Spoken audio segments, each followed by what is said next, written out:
All right, now we shift our focus to another campaign, the ground campaign. Well, maybe an air campaign as well. The Commanders taking on the Patriots, two teams that desperately need a victory.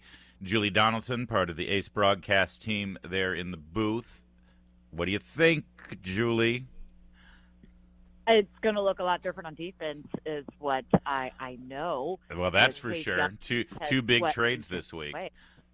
Yeah, huge. And defensive coordinator Jack Del Rio said when they selected Chase Young second overall, not too long ago, nobody envisioned this is how the result would be. Also, Montez Sweat was a former first-rounder as well. But looks like new ownership is saying, we need to build for the future, and that means they need the right picks. And you knew you were not going to be able to keep them both, especially with Deron Payne and John Allen getting big contracts. So we'll move forward, and we'll see what Casey Toohill has and James Smith-Williams as they step up and the rookies getting their call out there. And Mac Jones, the quarterback for Bill Belichick, is definitely no Tom Brady. He's struggling. So we'll see just how this D-line adjusts to the changes.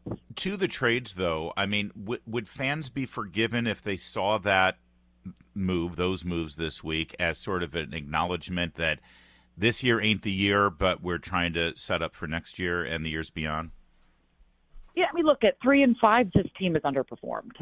They believe they have more talent, and certainly when you had Chase and Montez as well, they have more talent than what they've been performing at. So, can you shoot for a wild card spot? There's a lot of football left to be played. Yeah, there is. But also, Josh Harris has been very clear. He's playing the long game, and to play the long game, this was apparently one of those first moves to be able to do that. So. It's a very frustrating year for a lot of folks. I think they anticipated this team being in a very different conversation, but you are what the record says you are, and they're 3-5. Well, Julie, they're still better than the Patriots right now, and I'm a Pats fan, so I know about frustrating considering we've had such a wonderful legacy for many years. But that said, you said quarterback Mac Jones is no Tom Brady, and that is for sure. And I think we've seen that he has not been throwing the ball down the field. I think the offensive line has been pretty weak. So considering how Sam Howell did last Sunday against the Eagles for 3 quarters, you think that's going to set? You think the Pats are going to be on the ropes pretty much all on Sunday's game?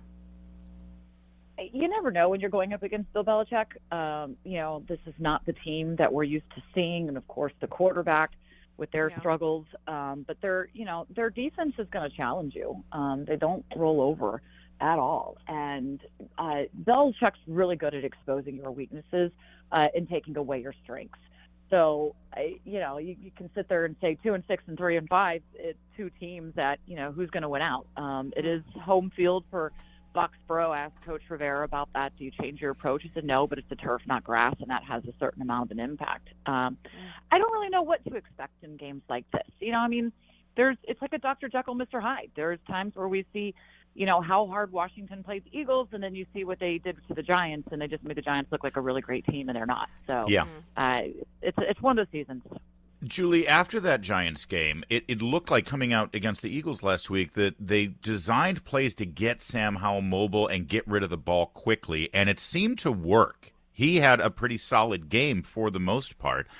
Is that sort of how they're approaching Sam Howell now? That the longer he stays there, the greater danger they have either to him eating the ball in a sack or, even worse, throwing an interception?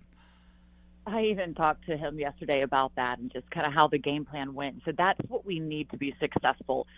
Are those quick passes? Is the screen game? Ways to make him be able to get the ball out of his hand fast instead of sitting back and, dropping back, every single time. And Eric Bieniemy wants the big plays, and everybody loves the big plays. But I think we've seen that this team isn't quite there yet. And in order to have the big plays, you've got to be able to stay on the field and execute. So getting that ball quickly, yes. Moving him around. Tyler Larson also under center, I think, really helped. He's a good communicator. He recognized things very quickly, and that's not really a knock against Nick Gates. It's just Larson is getting those calls out faster on where things are coming. So I think we saw last week what this offense and the identity wants to be that they need to build on in order to give Sam a fighting chance and be successful, because the amount of hits he was taking, it's just not sustainable. It's just really not. At one point, one hit, you're having a different conversation, and nobody wants to have that. Julie Donaldson, part of the broadcast team there for the Washington Commanders, heading up to play the New England Patriots, 1 p.m. this Sunday. Thanks, Julie. Let's get